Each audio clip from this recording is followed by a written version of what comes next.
এটা দিদির নির্দেশেই করছে। দিদির মদত ছাড়া কেউ বাবরি মসজিদ করার কথা ভাবতে পারে না বাংলায়।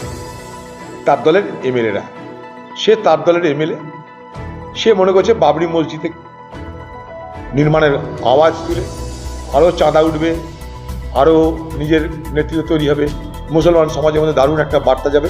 এইসব তাল তো আছেই, বুঝতেই পারছেন। তাহলে হঠাৎ করে ভোটের আগে বাবরি মসজিদের কথা মনে পড়লো?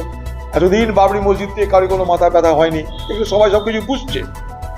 কিন্তু বাংলার মুখ্যমন্ত্রী মমতা ব্যানার্জি, যিনি আমাকে হারানোর জন্য সেই এমএলএকে দাঙ্গায় ব্যবহার করলেন, দাঙ্গা লাগালেন, হিন্দু মুসলমান বিভাজনের রাজনীতি করালেন, সেদিনও দিদি কখন তার বিরোধিতা করেনি, নিন্দা করেনি। যখন সে বলছে 70% মুসলমান, 30% হিন্দু মুর্শিদাবাদে, আমরা মনে করলে সব হিন্দুকে মেরে গঙ্গায় ভাসিয়ে দিতে পারি, সেই ক্যাসেট, সেই বক্তব্য দিচ্ছে গে তৃণমূল দলের এমএলএ, যে এখন বাবরি মসজিদ করতে চাইছে। আবার সেই ভিডিও দিদির দলের লোকেদের মাধ্যমে, দিদির দলের এজেন্টরা হিন্দু গ্রামে গ্রামে ছড়িয়ে দিচ্ছে, যাতে হিন্দুদের ভোটটা বিজেপির দিকে যায়। তারা সেখানে বলছে হিন্দুরা এখন বিজেপিকে ভোট দেন, কারণ তারা জানে হিন্দুরা বিজেপি তৃণমূলকে ভোট দেবে না, তাই কংগ্রেসকে ভোট না দিয়ে বিজেপিকে ভোট দেন, কমসে কম অধীর চৌধুরী হারুক। এই ছিল গল্প।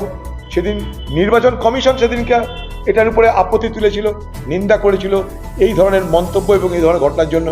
বাংলার মুখ্যমন্ত্রী কিন্তু না বিরোধিতা করেছে, না নিন্দা করেছে, না এটাকে অসমর্থন করেছে। আজকেও যখন সেই ব্যক্তি, একই ব্যক্তি বাবরি মসজিদ করার কথা বলছে, তখন সেই দিদি চুপ করে আছে, তার মুখ দিয়ে কোনো আওয়াজ বেরোচ্ছে না, অর্থাৎ তার পরোক্ষ সম্মতি আছে।